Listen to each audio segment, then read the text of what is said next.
नमस्ते एवरीवन, स्वागत है आप सभी का आपके अपने educational platform the content cloud पर। थंबनेल से आप समझ ही गए होंगे कि ये वीडियो आपका होने वाला है ईवीएस से रिलेटेड। ओके, ईवीएस इजी होने के साथ साथ आपके लिए स्कोरिंग भी हो जाता है। सो अगर आप शिक्षक भर्ती सीटेट जो आपका दिसंबर में कंडक्ट होगा, यूपी टेट किसी की भी प्रिपरेशन कर रहे हैं तो उन सभी के लिए ये सेशन आपका बहुत इम्पॉर्टेंट है। Okay, so without any delay चलिए वीडियो को शुरू करते हैं। आपको देखने को मिलेंगे कुछ महत्वपूर्ण प्रश्न। सो अगर आप चैनल पर न्यू हैं तो चैनल से जुड़ना बिल्कुल भी मत भूलिएगा और वीडियो को शेयर भी कर दीजिएगा। सो सबसे पहला क्वेश्चन आपके लिए है, भारत का राष्ट्रीय जलीय जानवर कौन सा है? ओके, भारत का राष्ट्रीय जलीय जानवर कौन सा है? ऑप्शन है आपके खारे पानी का मगरमच्छ, ऑलिव रिडले कछुआ, गैंगनेटिक डॉल्फिन या फिर गैंगनेटिक घड़ियाल। क्या होगा करेक्ट आंसर? सो केंद्र सरकार ने डॉल्फिन को, जैसा कि हम जानते हैं, विलुप्त होने से बचाने के लिए आपका एक जलीय जानवर उसे घोषित कर दिया गया है। ओके, स्पेशली गंगा रिवर का। तो गैंगनेटिक डॉल्फिन आपका करेक्ट आंसर हो जाएगा। राष्ट्रीय जलीय जानवर घोषित किया है केंद्र सरकार ने डॉल्फिन को। ओके, बढ़ते हैं अगले प्रश्न की ओर। ऑप्शन नंबर 3 आपका करेक्ट आंसर हो जाएगा। नेक्स्ट क्वेश्चन है, निम्नलिखित में से कौन सा शहर पारंपरिक साड़ियों कपड़ों के उत्पादन के लिए प्रसिद्ध है? भद्राचलम, कांचीपुरम, करनाल या फिर इनमें से कोई नहीं।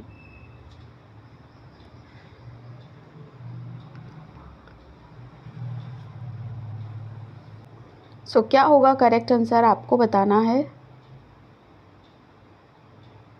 सो पारदर्शी सुंदरता और परंपरा और बनावट के लिए जो प्रसिद्ध है आपकी ट्रेडिशनल साड़ी, करेक्ट आंसर हो जाएगा कांचीपुरम। ओके, कांचीपुरम जो शहर है आपका, ये पारंपरिक साड़ियों के लिए बहुत प्रसिद्ध है। Second option is the correct answer. बढ़ते हैं अगले प्रश्न की ओर। क्वेश्चन है कि जबकि पुरातत्वविदों ने एक जगह की खोज की, प्राचीन उपकरण कांस्य की खोज की गई है, यानी दो धातुओं की मिश्र धातु है।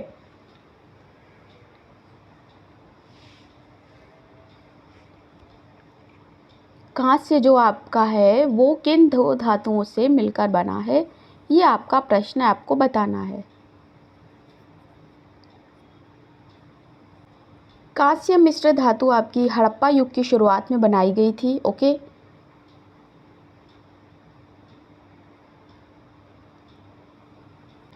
क्योंकि ये एक मिश्र धातु है, यानी ये दो या दो से अधिक धातुओं का मिक्सचर होगी। किन दो धातुओं का मिक्सचर होगी, ये आपका ऑप्शन नंबर 2 में मेंशन है, यानी तांबा और टिन। इन दो धातुओं के मिश्रण से आपका बनता है कांस्य। ओके, बढ़ते हैं अपने अगले प्रश्न की ओर। क्वेश्चन है आपका, पेट्रोलियम के घटकों के समूह की पहचान करें, अर्थात पेट्रोलियम से प्राप्त उत्पाद आपके कौन से हैं? डीजल, पेट्रोल, रेयन, स्नेहक तेल, पैराफिन, मोम, कोलतार।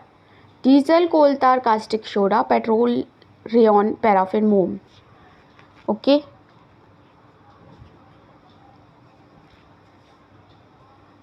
सो जैसा कि हम सभी जानते हैं कि पेट्रोलियम के संघटक जो है वो हमें कच्चे तेल से प्राप्त होते हैं। ओके, इन्हें हम रिफाइनरी में संशोधित करते हैं, जहाँ से हमें डिफरेंट टाइप के प्रोडक्ट्स प्राप्त हो जाते हैं। ओके, जैसे आपका गैसोलीन। ओके, सो ये सारे ही आपके एक ऐसा उत्पाद है जो मुख्य रूप से पेट्रोल से प्राप्त होता है, आपका गैसोलीन। करेक्ट आंसर हो जाएगा आपका सेकंड ऑप्शन, स्नेहक तेल, पैराफिन, मोम, कोलतार। ये आपके जो है पेट्रोलियम के घटक उत्पाद प्राप्त होते हैं। ओके, बढ़ते हैं अपने अगले प्रश्न की ओर। प्रश्न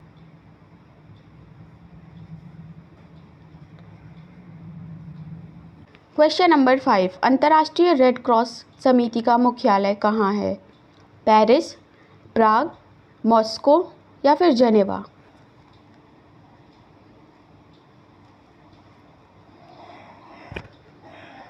सो करेक्ट आंसर यहाँ हो जाएगा ऑप्शन नंबर 4 जेनेवा। ओके, अंतर्राष्ट्रीय रेड क्रॉस समिति का मुख्यालय जेनेवा स्विट्जरलैंड में है। ओके, बढ़ते हैं अगले प्रश्न की ओर। प्राथमिक चिकित्सा का उद्देश्य क्या होता है? आहत के जीवन को सुरक्षा प्रदान करना, चोटग्रस्त अंगों का शीघ्र संभावित उपचार करना, संकटकालीन स्थिति को रोकना या फिर ऑल? फर्स्ट एड का जो पहला हमारा एम है वो क्या है?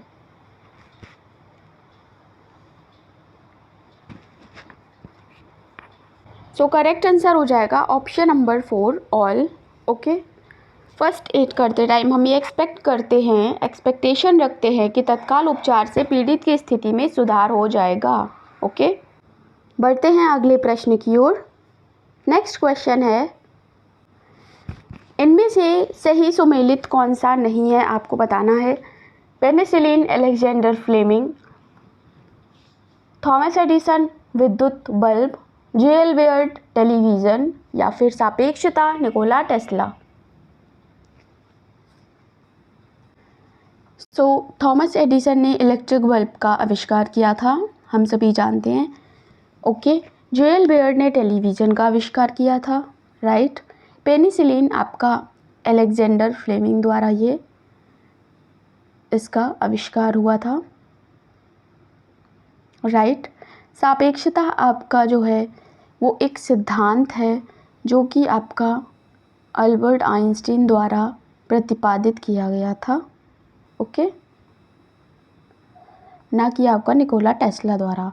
सो करेक्ट आंसर हो जाएगा ऑप्शन नंबर 4। बढ़ते हैं अगले प्रश्न की ओर। नेक्स्ट क्वेश्चन है, ग्रेटा थुनबर्ग एक किशोर पर्यावरण सक्रियतावादी जो हाल ही में समाचारों में थी, किस देश की रहने वाली हैं? स्वीडन, जर्मनी, अमेरिका या फिर कनाडा?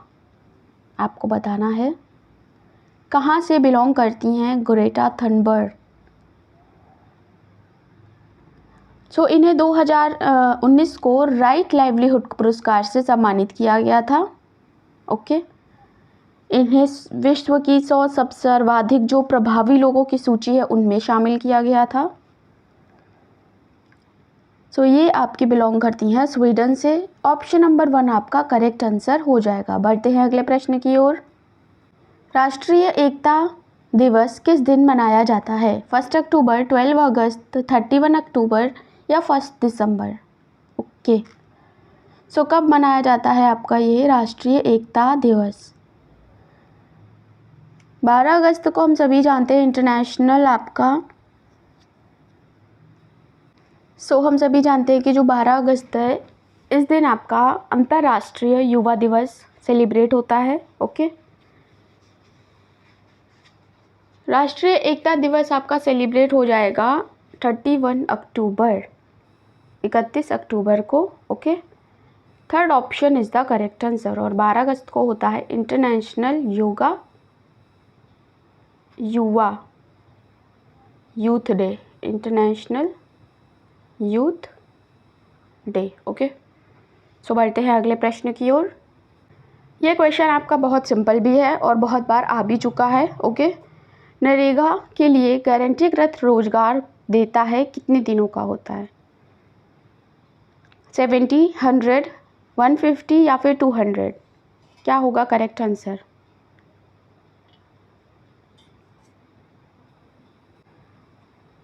ओके, सो राष्ट्रीय ग्रामीण रोजगार गारंटी अधिनियम 2005 को, जिसे बाद में नरेगा यानी मनरेगा महात्मा गांधी राष्ट्रीय ग्रामीण रोजगार गारंटी अधिनियम के रूप में बदल दिया गया था। इसमें आपको श्रम कानून और सामाजिक सुरक्षा का उपाय है, जिसमें आपका एक वित्तीय वर्ष में 100 दिन का वेतन रोजगार प्रदान करते हैं, यानी करेक्ट आंसर हो जाएगा 100 days. Second option is the correct answer. Okay, काम के अधिकार की गारंटी देता है और आजीविका सुरक्षा को बढ़ाता है। Okay, second option is the correct answer. बढ़ते हैं अगले प्रश्न की ओर। क्वेश्चन है कि किसी ग्रह का सूर्य से अपनी कक्षा में सबसे दूर का बिंदु क्या कहलाता है? मकर संक्रांति, अपसौर, अपसौर या फिर भूसमीपक।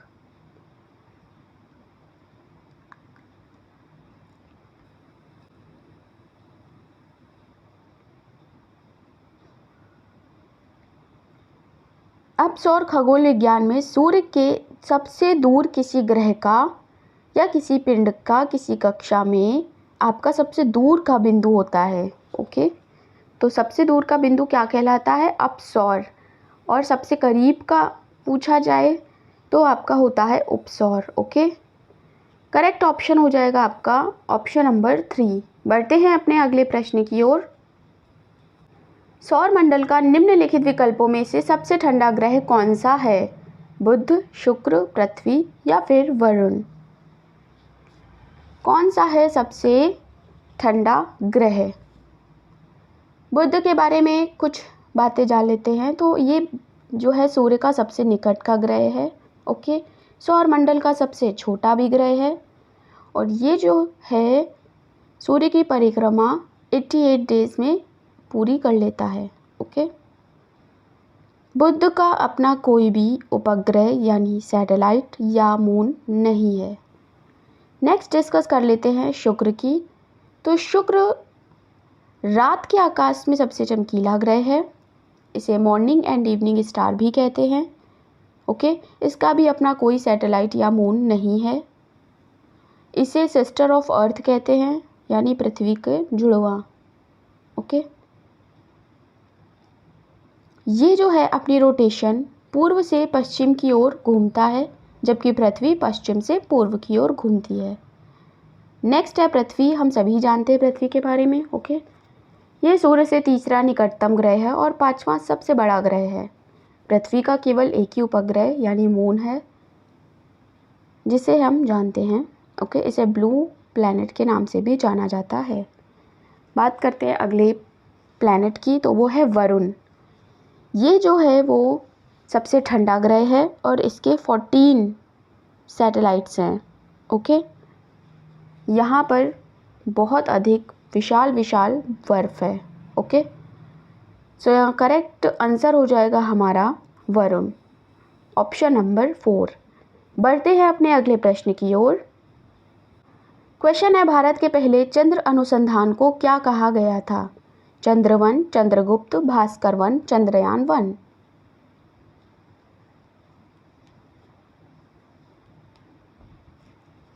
भारत के पहले चंद्र अनुसंधान को भारतीय अंतरिक्ष अनुसंधान संगठन यानी इसरो के द्वारा 2008 अक्टूबर में लॉन्च किया गया था और अगस्त 2009 में एक संचालित किया गया था। ओके, 2009 तक संचालित ये किया गया था। करेक्ट आंसर हो जाएगा यहाँ पर चंद्रयान 1, ऑप्शन नंबर 4। बढ़ते हैं अगले प्रश्न की ओर। अंतरिक्ष अनुसंधान संगठन इसरो के नए प्रमुख के रूप में किसे नियुक्त किया गया है? परिवल्लल रंगास्वामी, एस सोमनाथ, किदाम्बी अय्यर या फिर के शिवन। किसे नियुक्त किया गया है इसरो के नए प्रमुख के रूप में? ओके, करेक्ट आंसर हो जाएगा आपका S Somnath. Okay, second option is the correct answer. बढ़ते हैं अगले प्रश्न की ओर। उस तारामंडल का नाम बताएं जो डब्लू के रूप में, मतलब डब्लू के जैसा दिखता है। Cassiopeia, Orion, small major, great beer.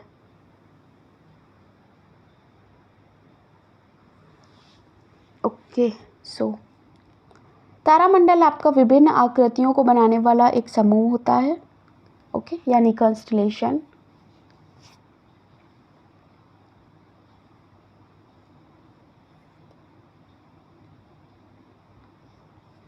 बात करें अगर आकाश में सबसे बड़े कॉन्स्टलेशन की या तारामंडल की, तो वो है आपका हाइड्रा, कन्या, उर्सा मेजर, सेटस और हरक्यूलिस। ओके, उर्सा मेजर यानी आपका बिग बियर, ये एक उत्तरी आकाश में तारामंडल है जो पूरे वर्ष उत्तरी आकाश में दिखाई देता रहता है। करेक्ट बात करेंगे कि डब्लू जैसा दिखता है कौन सा, तो कैसियोपिया आपका ऑप्शन नंबर 1 करेक्ट आंसर हो जाएगा। कैसियोपिया आपका डब्लू के फॉर्म में दिखता है। बढ़ते हैं अगले प्रश्न की ओर। चंद्रमा पृथ्वी की पूरी परिक्रमा कितने दिनों में करता है? 27.3, 24.2, 28, 31.1।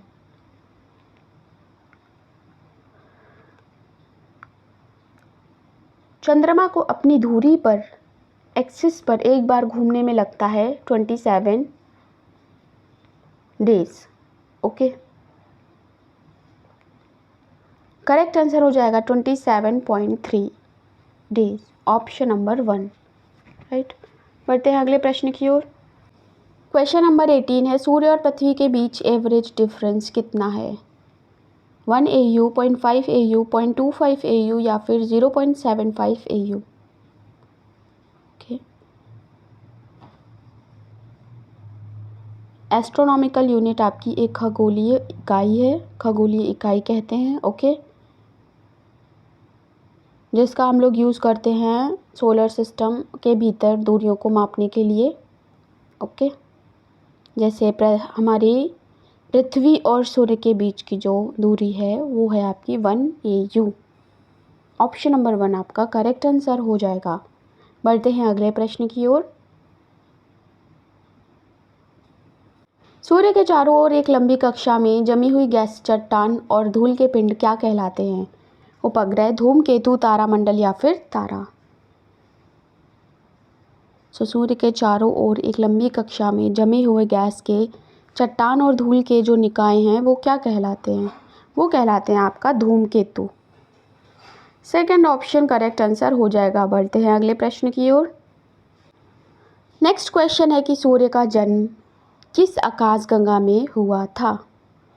बिग बैंग आकाशगंगा, मिल्की वे आकाशगंगा, सैजिटेरियस आकाशगंगा या फिर सुपरनोवा आकाशगंगा। ओके,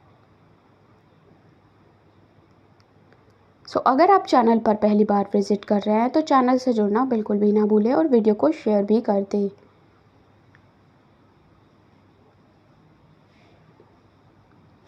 करेक्ट आंसर हो जाएगा आपका मिल्की वे आकाशगंगा। हमारी गैलेक्सी का नाम है मिल्की वे। ओके, सैजिटेरियस के बारे में कुछ देख लेते हैं ज़रूरी इन्फॉर्मेशन। सैजिटेरियस नामक आपकी एक छोटी आकाशगंगा है जो कई अरबों सालों से मिल्की वे का आकार ले रही है। ओके, और ये हमारे मिल्की वे के करीब से गुजरती है। बढ़ते हैं अगले प्रश्न की ओर। क्वेश्चन है कि निम्न में से कौन सी EVS के शिक्षण में परियोजना पद्धति का उपयोग करने की हानि नहीं है? कार्यान्वित करने में जटिल, कुशल शिक्षक की आकांक्षा, स्वनिर्देशित अधिगम या फिर समझने में देरी। ओके, परियोजना पद्धति, परियोजना आधारित अधिगम आपका जो होता है वो छात्र केंद्रित होता है। ओके, करेक्ट आंसर हो जाएगा स्वनिर्देशित अधिगम, ऑप्शन नंबर 3। बढ़ते हैं अगले प्रश्न की ओर। नेक्स्ट क्वेश्चन है, निम्नलिखित में से कौन सा एकीकृत पर्यावरण अध्ययन की अवधारणा का सर्वोत्तम निरूपण करता है? औद्योगिक प्रदूषण के पर्यावरणीय प्रभावों में के बारे में अधिगम करना, एक पारिस्थितिकी तंत्र के पौधों और जानवरों की अन्योन्याश्रितता का अध्ययन करना, या पारंपरिक कृषि पद्धतियों के सांस्कृतिक महत्व को खोज करना, या वैश्विक जैव विविधता पर जलवायु परिवर्तन के प्रभावों का विश्लेषण करना। क्या होगा करेक्ट आंसर? करेक्ट आंसर हो जाएगा आपका ABCD सब, यानी ऑप्शन नंबर 4। ओके, बढ़ते हैं अगले प्रश्न की ओर। नेक्स्ट क्वेश्चन है कि प्राथमिक स्तर पर निम्नलिखित में से किसे पर्यावरण अध्ययन का प्राथमिक उद्देश्य नहीं माना जाता? प्रायोगिक कार्य तथा विभिन्न वैज्ञानिकों प्रयोगों का ज्ञान प्रदान करना, विभिन्न महान वैज्ञानिकों की कहानियाँ सुनाना, पर्यावरणीय मुद्दों के बारे में जागरूकता विकसित करना, या उपयुक्त में से कोई नहीं। ओके,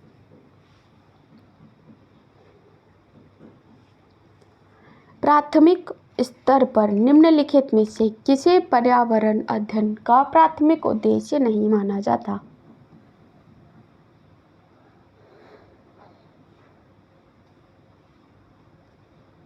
सो करेक्ट आंसर हो जाएगा विभिन्न महान वैज्ञानिकों की कहानियाँ सुनाना। ओके, जो ईवीएस का मुख्य उद्देश्य है वो है आपका केंद्र बिंदु बच्चों को उस वास्तविक दुनिया से परिचित कराना जिसमें कि वो रहते हैं। ओके, सो सेकंड ऑप्शन आपका करेक्ट आंसर हो जाएगा। बढ़ते अगले प्रश्न की ओर। प्रिया अपनी कक्षा के साथ क्षेत्र भ्रमण पर जाती है और वापस आने के बाद छात्रों के उस भ्रमण पर चर्चा करती है, जिसे निम्नलिखित रूप में क्या समझा जा सकता है? अधिगम के लिए आकलन, अधिगम का आकलन, आकलन के लिए अधिगम या आकलन का अधिगम। ओके, सो करेक्ट आंसर हो जाएगा सेकेंड वाला, अधिगम का आकलन। बढ़ते हैं अगले प्रश्न की ओर। निम्नलिखित में से कौन पर्यावरण विज्ञान के शिक्षण में चर्चा का रूप है और हैं? ओके, अनौपचारिक चर्चा, कक्षा चर्चा, वाद विवाद या फिर उपयुक्त सभी। क्या होगा करेक्ट आंसर?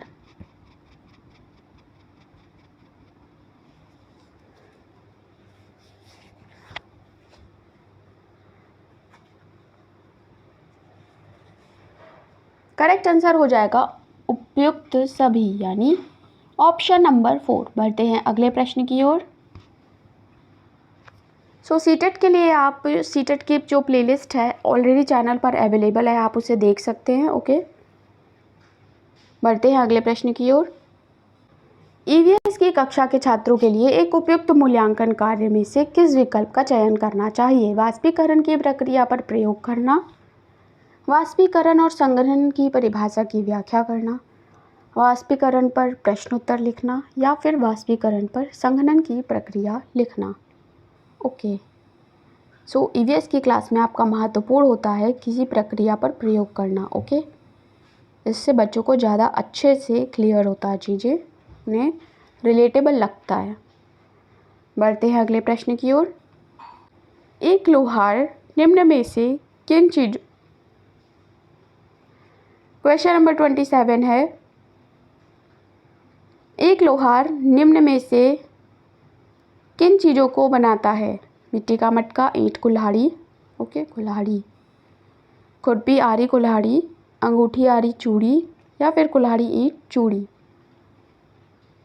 क्या बनाता है एक लोहार? करेक्ट आंसर हो जाएगा सेकेंड ऑप्शन। ओके, खुरपी, आरी और कुल्हाड़ी। बढ़ते हैं अगले प्रश्न की ओर। कौन सा जंतु शीत निद्रा नहीं करता, यानी हाइबरनेट नहीं करता? ओके,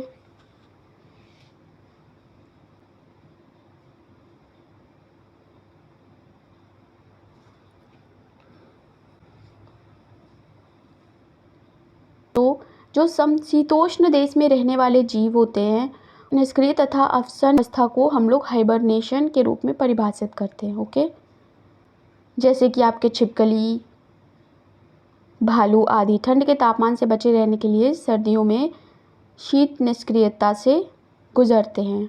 ओके, यहाँ आपका होगा शीत निद्रा से जो नहीं गुजरता है वो है डॉग, ऑप्शन नंबर 1। बढ़ते हैं अगले प्रश्न की ओर। यहाँ पे आपका मूल हो जाएगा ये, ठीक है, चचूंदर। अगला प्रश्न है 29 नंबर। भारत में चक्रवात से सर्वाधिक प्रभावित राज्य की पहचान क्या होगी? उड़ीसा, केरल, तमिलनाडु या फिर मुंबई? ओके, सो ये सारे ही हमारे कोस्टल एरिया के स्टेट्स हैं।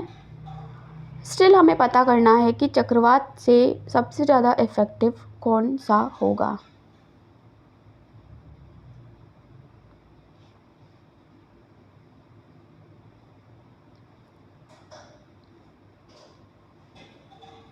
सो बात करें अगर उन देश में उन राज्यों की जो बाढ़, सूखा, भूकंप और चक्रवात जैसी आपदाओं से प्रभावित होते हैं, आमतौर पर ये जो सिचुएशन है ये आपको मई, जून, अक्टूबर, नवंबर के महीने में देखने को मिलती है। ओके, जो कि भारत के पूरे कोस्टल एरिया को इफ़ेक्ट करता है।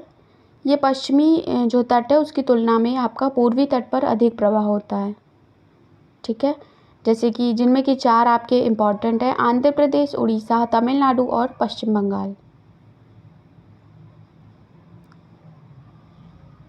राइट। सो यहाँ आपका करेक्ट आंसर हो जाएगा उड़ीसा, ऑप्शन नंबर 1। सबसे ज़्यादा प्रभाव इस पर पड़ता है। बढ़ते हैं अगले प्रश्न की ओर। क्वेश्चन नंबर 30, इनमें से किस भारतीय राज्य की कोई अंतर्राष्ट्रीय सीमा नहीं है? बताना है आप सभी को। ओके, ऑप्शन है झारखंड, छत्तीसगढ़, उत्तराखंड या फिर मेघालय।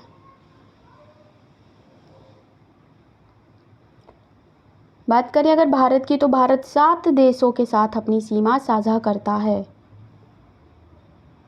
ओके, उत्तर में चीन, भूटान और नेपाल, पूर्व में म्यांमार और बांग्लादेश, उत्तर पश्चिम में अफगानिस्तान, पाकिस्तान। ओके, नेक्स्ट आपकी बात करें अगर बिहार की, तो बिहार जो है आपका नेपाल के साथ अपनी सीमा साझा करता है। राइट। उत्तराखंड नेपाल और चीन के साथ अपनी सीमा साझा करता है।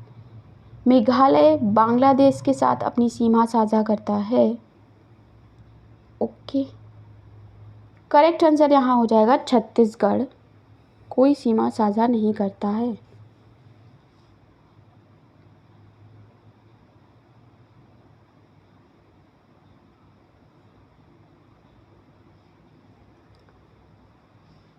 यहाँ पर बात अंतर्राष्ट्रीय सीमा की हुई है। यहाँ आपका करेक्ट आंसर झारखंड और छत्तीसगढ़ दोनों ही हो जाएंगे। ओके, क्योंकि जो राज्य किसी भी अंतर्राष्ट्रीय सीमा को नहीं साझा करते हैं उनमें आपके तेलंगाना, हरियाणा, झारखंड, मध्य प्रदेश आदि शामिल होते हैं। ओके, सो आपका करेक्ट आंसर हो जाएगा बोथ 1 और 2, राइट।